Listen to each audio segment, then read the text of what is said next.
Baik, Bapak Ibu, saudara-saudari sedama yang berbahagia, Sukihotu Namo Buddhaya.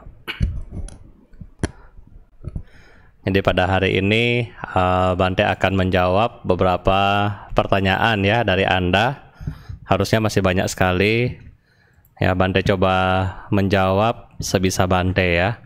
Mudah-mudahan apa yang Bante kasih tahu kepada Anda, ya ini bukan jawaban baku, tetapi ini mungkin bisa menjawab ya kerisauan hati dari Bapak Ibu yang ada di rumah ya.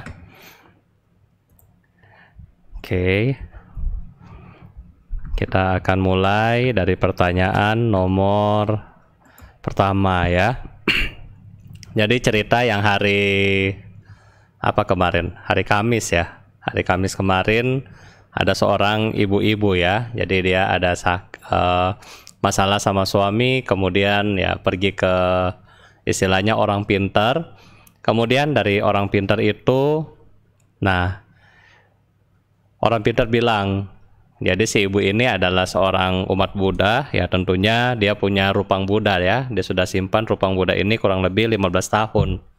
Nah kemudian ketemu orang pintar, ya jadi ada yang harus dibuang ke laut ya, ada yang harus dibuang ke laut katanya. Nah jadi pertanyaannya di sini, apakah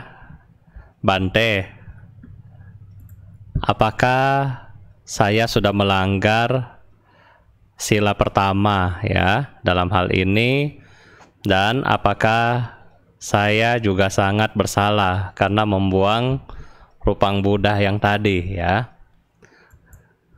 Ya jadi kalau misalnya kita lihat dari kasusnya si ibu, untuk pada sila pertama itu nggak ada ya, karena kan tidak melakukan pembunuhan apapun ya.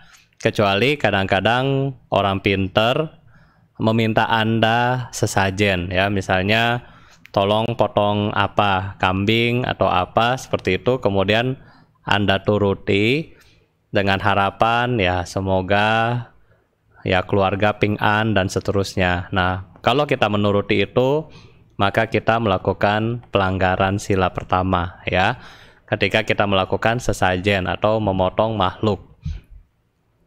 Dan yang pertanyaan yang kedua, apakah saya sangat bersalah ya atas membuang rupang yang tadi?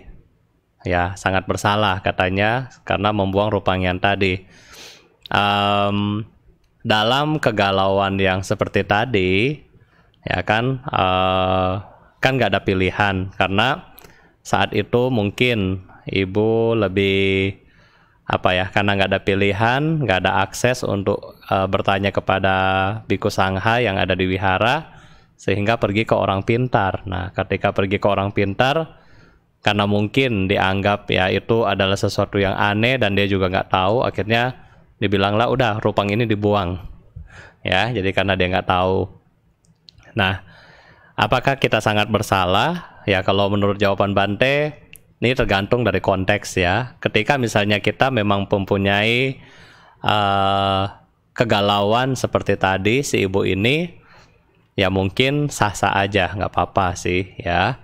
Tetapi ketika dengan sadar kita tahu itu tidak baik dan kita buang ya. Jadi ketika kita mendapatkan informasi ya, yang bagi yang kedua, tipe kedua, kalau kita mendapatkan informasi tentunya kita harus saring kembali ya. Jadi kita saring kembali apakah yang ini benar apa enggak ya kan tidak semua orang benar walaupun dia pintar. Jadi ketika kita mendapatkan informasi, kita pikir kembali dulu. Jadi ada waktu bagi kita untuk berpikir apakah informasi yang diberikan ini benar atau tidak benar.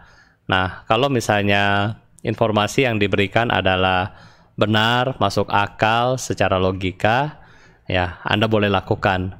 Tetapi kalau misalnya nggak benar, terus dapat merugikan diri sendiri maupun makhluk yang lain, maka ya itu Anda bisa pikirkan kembali ya.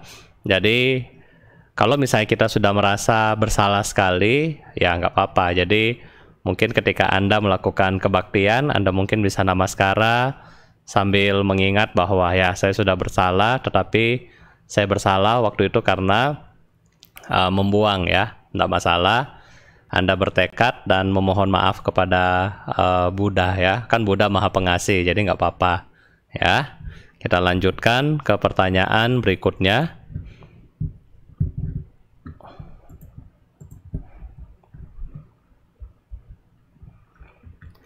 Nah, ini adalah apakah seorang istri dalam agama Buddha ya kan untuk menceraikan suami itu karma buruk untuk kehidupan yang akan datang.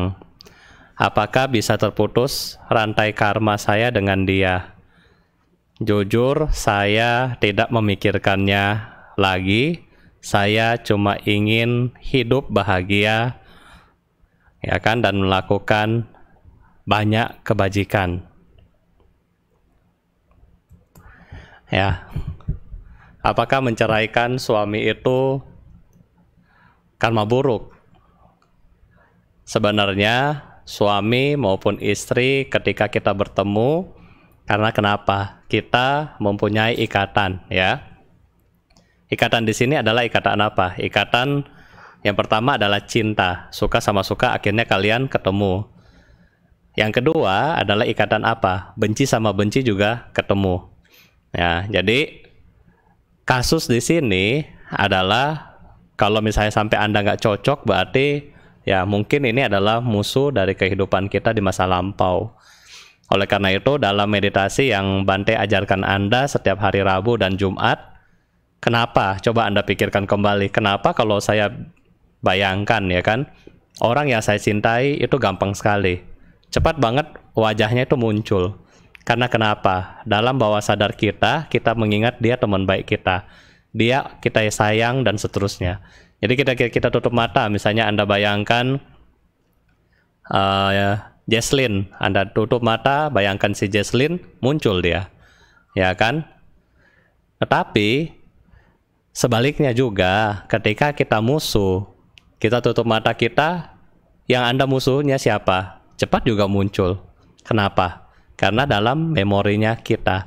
Nah, kedua faktor ini adalah cinta dan benci, ini saling mengikat.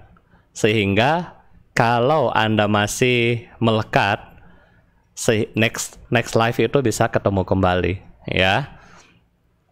Jadi ketika seperti ada kasus, untuk kasus yang membenci kan, Buddha ketika itu sedang membabarkan Dhamma, tiba-tiba ada raksasa. Raksasa mengejar seorang ibu yang membawa anak bayi. Ibu itu lari ke wihara dan ketemu Buddha untuk meminta perlindungan. Selanjutnya si raksasa ini juga masuk akhirnya ke wihara dan Buddha menasehati mereka. Buddha cuma bilang, ya mau sampai kapan kebencian dibalas kebencian. Para biku yang hadir di waktu itu mereka bingung, kok Buddha ngomong apa ini ya? Nah, ternyata Buddha cerita, sebelum si ibu ini jadi ibu, si raksasa ini menjadi raksasa, mereka ternyata sudah hidup berapa kali sebelumnya. Jadi, kalau Bante nggak salah dengar lupa ceritanya, kehidupan pertama mereka adalah si raksasa tadi, kehidupan pertama dia adalah sebagai ibu rusa. Si ibu yang tadi yang punya anak sebagai harimau. Harimau ini makan anak dari rusa. Rusa ini sakit hati. Aduh, bayi saya yang masih kecil kamu makan. Sehingga si rusa ini bertekad, di masa datang ketemu kamu, saya akan makan anak kamu. Kejadian benar Bapak Ibu. Kehidupan kedua mereka, yang rusa tadi jadi ular. Nah kan, si harimau tadi jadi ayam. Ayam habis bertelur. Ular karena dia punya kebencian, ketemu lagi. Dia makan anak dari si ayam. Si ayam bokangguan ya, pokoknya dia dia mau balas dendam lagi. Sehingga si ayam bertekad, kalau si ular ini punya anak, di masa yang akan datang saya mau balas dia lagi. Nah, sehingga si ayam menjadi si raksasa dan si ular tadi menjadi ibu sama bayi. Nah, jadi inilah kebencian. Mau sampai kapan Anda simpan, ya? Maka Bante selalu pesan kepada Anda, jangan ada iblis dan setan di antara kita. Makanya latih meditasi itu sebisa kita, karena inilah satu-satunya cara kita melepaskan mereka, Bapak Ibu. Kalau tidak, ya kita sendiri ya akan menderita. Ya, ini dari kasus benci, belum lagi yang kasusnya cinta, ya. Kasus cinta, ya nggak apa-apa ya Bante cerita, karena Anda sudah bertanya. Ini kasus cinta sekarang. Kasus cinta, jadi ada seorang sepasang ya, sepasang lagi pacaran kan, mereka naik motor. Ini kisah nyata di Tangerang. Mereka naik motor, kemudian kecelakaan. Namanya sepasang bagaimana? Pasti punya impian kan? Apa itu? Sehidup semati. Benar, habis kecelakaan, yang satu hidup, yang satu mati. Yang cowok tetap hidup, yang cewek mati, meninggal ya. Lantas apa yang terjadi? Ya, namanya cowok kan belum married waktu itu, masih pacaran. Dia sudah pacarnya sudah meninggal, tentunya dia cari pacar baru. Jadi cari pacar baru, married sama pacar barunya, kemudian tinggal di satu rumah. Nah, si istri baru kan, maksudnya bukan istri baru, si pacar baru jadi istri, kemudian lagi masak enak-enak, di samping telinga di sini ditiup, di sini nih, kaget dia.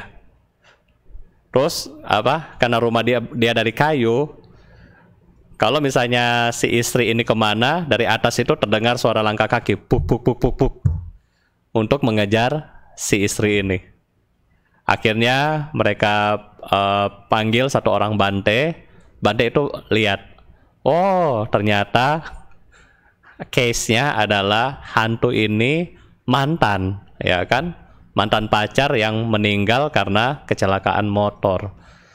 Karena dia punya kecintaan sama si suami, suaminya mah nggak apa-apa, nggak ditiup, nggak dengar suara, nggak ada. Tetapi si istri selalu mendengar suara-suara seperti ini, ketakutan dan seterusnya.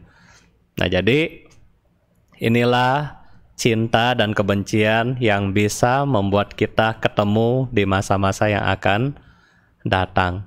Jadi jangan terlalu cinta, jangan juga terlalu benci, ya, netral-netral aja. Karena ini akan menjadi ikatan karma bagi kita di masa akan datang. Nah, pertanyaannya adalah, kalau seorang istri menceraikan suami, apakah karma buruk untuk kehidupan yang akan datang? Kalau diceraikan karena tidak cocokan, Bante juga nggak tahu ya. Kan Bante belum pernah menikah, ya kan? Bante belum pernah menikah, terus ditanya bagaimana tentang cerai, ya Bante juga kagak tahu bagaimana itu caranya ya. Karma buruk tergantung dari niat Anda ya. Kalau memang Anda merasa sudah nggak cocok dan seterusnya, Anda sudah berusaha mempertahankan, tetapi juga nggak bisa pertahankan, akhirnya satu-satunya jalan adalah ini, ya sudah, ya nggak apa-apa. Apakah bisa terputus rantai karma saya dengan dia? Kalau terputus, Anda yang harus maafin dia duluan. Anda jangan ingat lagi, tetapi maafkan dia. Semua perbuatan baik maupun buruk dia, Anda maafkan. Sehingga next di bawah sadar kita itu kita nggak numpuk, ya, kita nggak mengingat dia kembali. Ya, jadi di sini sudah sangat baik. Ibu ingin bahagia, ibu ingin melakukan banyak kebaikan. Ya udah, lakukan banyak kebaikan dan limpahkan jasa bagi mantan Anda, sehingga kekuatan kebaikan Anda kasih kepada dia, dan hutang-hutang karma Anda sama dia itu bisa selesai ya. Jadi ini jawaban atas pertanyaannya. Pertanyaan selanjutnya.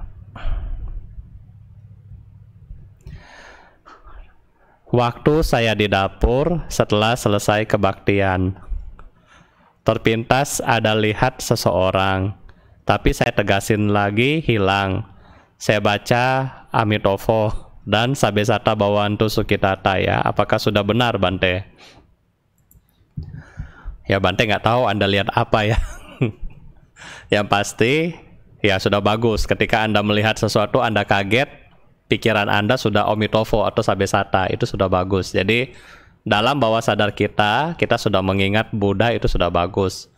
Tetapi sekali lagi nggak usah takut ya, nggak usah takut karena apapun mereka yang ada di rumah kita, mereka jodoh karma sama kita ya. Kalau kita baik ya, Anda sebagai umat Buddha yang baik, Anda suka kebaktian, Anda suka pelimpahan jasa, mereka pun nggak akan ganggu Anda ya, mereka pun nggak berani ganggu Anda. Tapi kalau kita sebagai umat yang jahat, suka ngomel ya kan, suka gosip, membunuh, pelanggaran sila dan seterusnya, nah mereka pun lebih mudah untuk mengganggu kita. Jadi untuk kasus orang yang penakut ya, Bante mau berbagi tips. Bagi yang penakut, Bante juga penakut kan, Bante pernah cerita, Bante juga penakut. Bagaimana Anda mengatasi rasa takut Anda? Pikiran Anda adalah positif. Ketika Anda mendengar suara misalnya, bagi orang penakut mendengar suara misalnya di atap, tuk, apa yang terjadi? Wah, ini jangan-jangan, ya kan? Ini jangan-jangan hantu atau apa? Lakukan check up atau ehipa psiko. Anda bawa senter, Anda lihat ada apa di atas. Nggak apa-apa. Nggak apa-apa. Pokoknya ingat, hantu nggak bisa bunuh Anda ya. Orang baru bisa bunuh kita. Jadi nggak ada yang mati karena hantu. Nggak apa-apa. Cek aja. Kalau misalnya Anda takut, bawa senter, cek. Bante dulu begitu. Jadi waktu Bante di Thai, di atas ini ya, plafon ya, terdengar suara tek, tek, kayak langkah kaki kan. Apa yang terjadi? Pikiran Bante juga waktu itu pikirnya film itu apa? Film apa? Nak-nak ya. Yang hantu itu kakinya di atas, kepalanya di bawah. Ya, itu juga masih pikiran karena pernah nonton dulu waktu umat kan suka nonton hantu walaupun penakut tapi suka nonton. Nah, jadi begitu dengar itu takut. Akhirnya apa yang terjadi? Bawa senter, keluar kuti, lihat di atas itu ada apa? Oh, nggak ada apa-apa. Jadi udah bisa tidur dengan tenang. Ya, jadi itu adalah cara kita mengatasi ketakutan kita. Apapun yang Anda takut, balikan dengan positive thinking. Dan kalau Anda penakut, Anda bisa baca satu parita yang ada di halaman 100, mungkin 148 ya. Ya, jadi jika tidak ingat apa, jika kita memasuki satu tempat kita takut, kita mengingat Buddha. Kita mengingat Dhamma, kita mengingat Sangha. Itu ada kalau nggak salah sekitar 148, 150 gitu ya. Anda bisa baca parita itu. Oke, ini sudah bagus untuk Anda sudah bisa baca Amitofo, itu udah bagus banget ya. Kita lanjut pertanyaan berikutnya. Ini lebih seru lagi ya. Namo Buddhaya Bante. Sekarang kan semakin banyak kasus perselingkuhan yang sering kita dengar. Menurut saya, hal ini akan mempengaruhi nasib anak bangsa kita ke depan. Karena baik atau tidaknya mental anak, sedikit banyak terbentuk dimulai dari keluarga. Bagaimana agama Buddha menyikapinya? Ada umat yang berselingkuh untuk menutupi karma selingkuhnya, dia melakukan kebajikan, tetapi selingkuhnya jalan terus. Apakah kesenangan yang menyakiti perasaan orang lain akan berakibat karma juga? Terima kasih Bante. Oke, siapa yang suka berselingkuh? Anda tahu kalau Anda suka berselingkuh, ya siap-siap masuk neraka ya. Ada satu neraka khusus buat yang suka selingkuh ya. Khusus buat yang nafsu seksnya nggak terkontrol, ada. Jadi di neraka itu Anda akan masuk ke situ, kemudian peluk pohon. Nah, di pohon itu kemudian duri-duri dari pohon ini keluar, dan Anda akan menderita selama jutaan bahkan miliaran tahun di sana. Mau? Ya kan? Nikmat cuma 1-2 menit, penderitaan miliaran tahun, ya. Benar. Jadi saat ini perselingkuhan makin marak. Kenapa makin marak perselingkuhan? Zaman dulu kalau mau selingkuh susah kan? Ya kan? Kalau zaman dulu mau selingkuh susah karena mesti telepon. Ya kan? Mau telepon sembunyi-sembunyi bagaimana? Susah zaman dulu ya.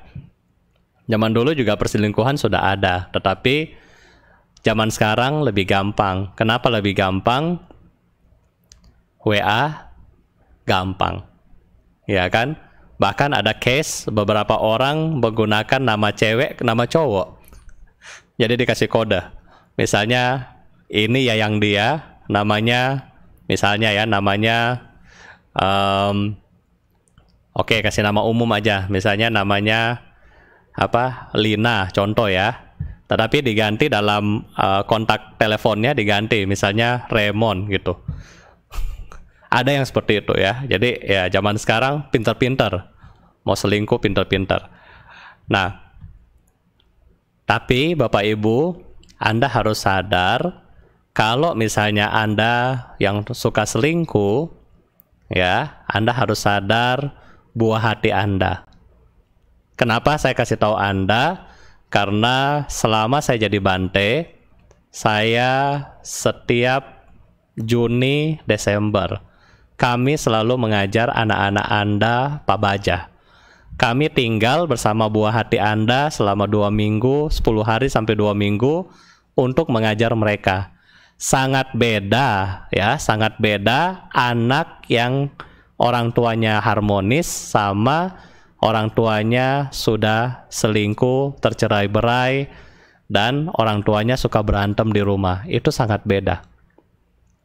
Anak-anak yang mempunyai orang tua yang komplit, ada papa, ada mama maksudnya, tidak cerai, tidak ada permasalahan, dalam hal ini mereka harmonis di rumah, pola penangkapan pelajaran, materi, cara bicara dan seterusnya itu sangat baik. Tetapi mereka-mereka yang punya problem di rumah kemudian datang ikut acara ini, acara seperti Pak Baja dan seterusnya, itu kelihatan ada sesuatu hal yang beda sama diri anak-anak Anda. Kira-kira Anda kasihan nggak sama anak-anak Anda? Ya, kalau Bante, ya saya kasihan. Tetapi untung juga ya, nggak punya istri, nggak punya suami. Ya, untung juga. Tetapi anak-anak Anda saya sangat kasihan. Mau jadi apa keturunan Anda di masa depan kalau dari sekarang Anda sering berantem, Anda selingkuh, dan seterusnya. Ketika Anda selingkuh, ketahuan. Istri Anda pasti nggak gangguan ya, marah sama Anda. Setelah marah, ribut sana, ribut sini, piring terbang, ya kan? Piring bisa terbang, sendok bisa loncat, ya kan? Dan seterusnya. Ya kan? Kata-kata kebun binatang mungkin akan keluar dan seterusnya. Dan anak-anak Anda akan lihat, oh papa mama saya begini. Seperti film telenovela ya, bisa lihat. Dan itu tiap hari dia lihat. Sehingga ketika dia besar nanti, bawah sadar dia akan menanam apa? Oh nggak apa-apa tuh kalau berantem begitu. Kalau nggak cocok, kalau nggak suka, hajar aja. Boleh, kan papa mama saya begitu waktu dulu. Mereka akan mencontoh pola negatif daripada Anda. Sehingga ya secara tidak langsung anak-anak bangsa kita akan menjadi rusak mentalnya. Dan yang kedua, bagi papa mama yang suka berantem, yang tidak harmonis di rumah, tentunya secara pendidikan, edukasi Anda ke anak-anak Anda juga nggak stabil. Kenapa? Edukasi bukan cuma Anda kirim anak Anda ke sekolah, kirim anak Anda ke les, bukan. Tetapi ada satu istilah, ada kepala, ada buntut. Kalau kepalanya baik, buntutnya pasti baik. Kepalanya nggak benar, buntutnya pasti nggak benar. Anda ingat itu, ada kepala, ada buntut ya. Bante baru tahu istilahnya berapa hari kemarin. Ya. Jadi kalau Anda mau keturunan Anda baik, Anda sebagai orang tua harus baik. Karena kenapa? Anda kan mengambil komitmen. Ya kan? Wo ini, I love you. Terus sekarang kenapa? I hate you. Jangan kalau sudah dulu mah cinta, pegangan tangan, terus sekarang berantem. Datang ke wihara cuma bilang gampang ke Bante, kan anicca Bante. Kalau tahu anicca, nggak usah kawin, nggak usah menikah, ya kan? Jadi anggota sangha, beres. Ya, jadi anicca bukan sesuatu yang Anda kambing hitamkan ketika Anda harus bertanggung jawab dengan komitmen yang Anda ambil. Ya, jadi jangan sudah berantem anicca, ya kan? Tapi waktu sayang-sayangnya nggak anicca. Waktu ke bioskop pacaran nggak anicca. Sudah berantem anicca, gimana? Jadi jangan membawa anicca dan karma itu kambing hitam, bukan ya? Agama Buddha menyikapinya ketika kita mengambil komitmen, kita harus disiplin menjalankan komitmen itu. Ya, jadi itu yang Anda harus lakukan sebagaimana ketika Anda menikah, ya.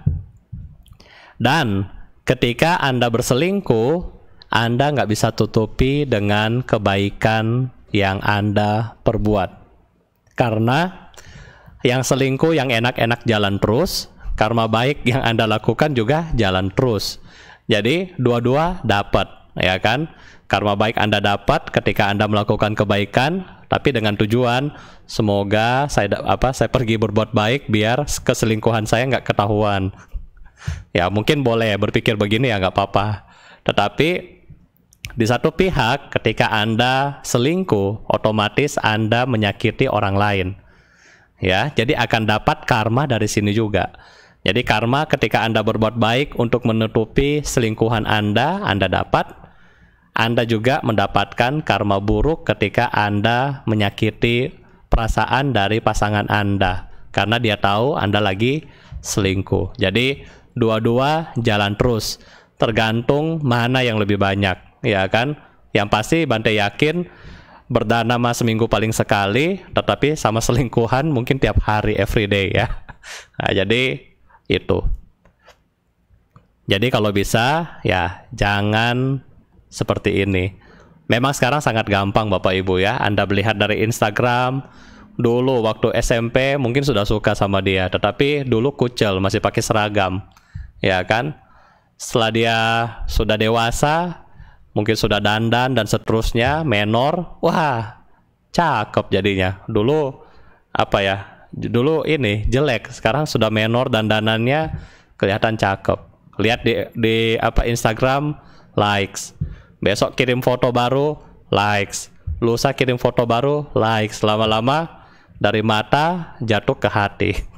Ya, makanya ketika Anda sudah belajar yang Bante ajarkan kemarin, Adita Pariyaya Sutang, mata. Oh, lihat. Oh, dulu jelek, sekarang cantik. Oh, tapi nanti kalau tua, 10 tahun, 20 tahun lagi juga keriput, kan anicca Bante bilang, ya udah. Selesai. Nggak ada masalah, nggak dilanjutkan. Tetapi begitu Anda lihat, wih keren nih, cantik nih, nah, terus Anda lanjutkan dengan WA, Line, dan seterusnya. Ya itulah awal mula dari perselingkuhan ya. Oke, kita lanjut pertanyaan yang terakhir ya. Pertanyaan yang terakhir, habis ini kita akan bermeditasi. Kita sebagai umat Buddha diajarkan berlindung dengan karma kita sendiri. Saat kita menjalani karma buruk dengan keluarga, rekan kerja, sahabat, tandanya kita sedang bayar hutang karma. Bila hutang karma kita belum selesai, mungkin kita akan menemukan situasi yang mirip, tapi dengan orang yang berbeda. Apa yang harus kita lakukan sebagai Buddhis untuk menyikapi hal ini? Karena tidak tahu kapan karma buruk kita habis. Oke. Pertanyaan ini Bapak Ibu Bante kembalikan ya, karena hari ini yang nonton mungkin baru, maka pertanyaan ini Bante jawab dengan perumpamaan gelas yang kemarin. Kita nggak tahu mau sampai kapan Anda akan bayar hutang karma Anda. Betul, kita nggak tahu sampai kapan. Tetapi yang Bante tahu adalah logikanya dari perumpamaan gelas ini. Tolong Anda bersama-sama kita nonton sampai habis, kemudian Bante akan kasih kesimpulan kapan karma buruk Anda akan habis ya. Ini adalah video singkat yang Bante buat sendiri, yang mudah-mudahan bisa bermanfaat buat Anda semua.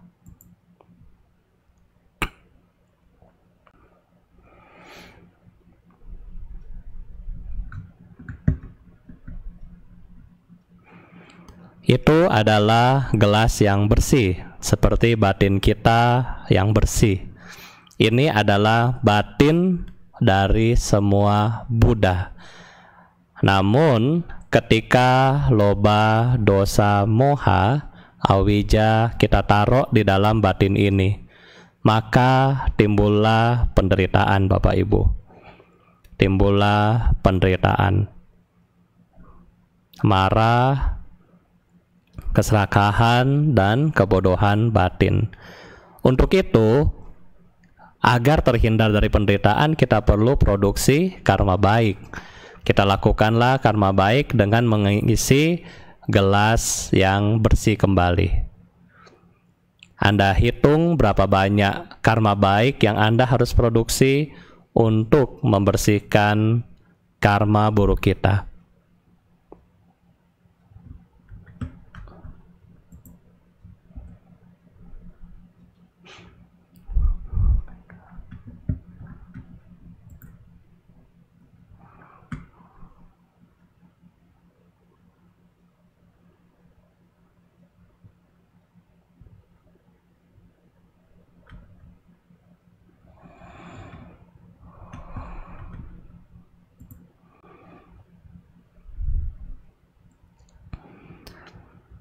Anda hitung berapa banyak gelas yang kita harus isi untuk memurnikan gelas yang merah tadi.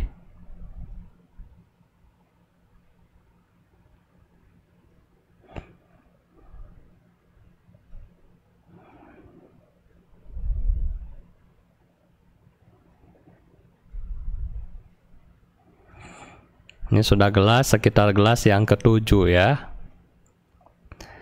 Gelas yang ke-7.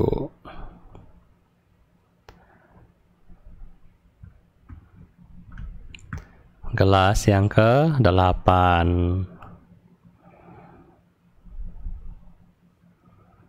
Masih ada merahnya sedikit. Dan yang terakhir gelas yang ke-9. Oke. Jadi Bapak Ibu, Anda lihat ya, berapa banyak effort yang harus kita lakukan untuk membersihkan 1 sendok tadi. Karma buruk yang kita produksi cuman seperti 1 sendok. Tetapi 9 gelas air Anda harus isi. Dengan catatan tidak ada pengisian sendok yang baru dalam itu. Sehingga karma buruk yang kita sudah produksi saat ini kita sudah nggak tahu Bapak Ibu. Karena kenapa? Dari semua kehidupan kita di masa lampau pasti kita pernah melakukan karma buruk. Kok Bante tahu? Sekarang Bante tanya kepada Anda, ketika kita duduk santai seperti ini, pikiran mana yang lebih cepat keluar? Yang negatif atau yang positif? Pikiran yang negatif akan membawakan proses karma negatif, pikiran positif akan membawakan proses karma yang baik atau positif. Nah sekarang, ketika Anda sering santai, duduk gitu, mana yang lebih cepat keluar? Yang negatif atau yang positif? Kalau yang negatif cepat keluar, artinya yang negatif ini sudah tertanam dalam batin kita dengan jumlah kadar yang sangat banyak.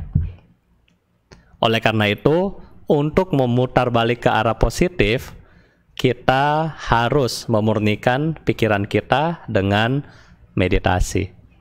Ya, oleh karena itu kita tetap berusaha. Kan anicca. Tidak ada orang yang sempurna, tetapi ada orang yang berusaha untuk menyempurnakan diri.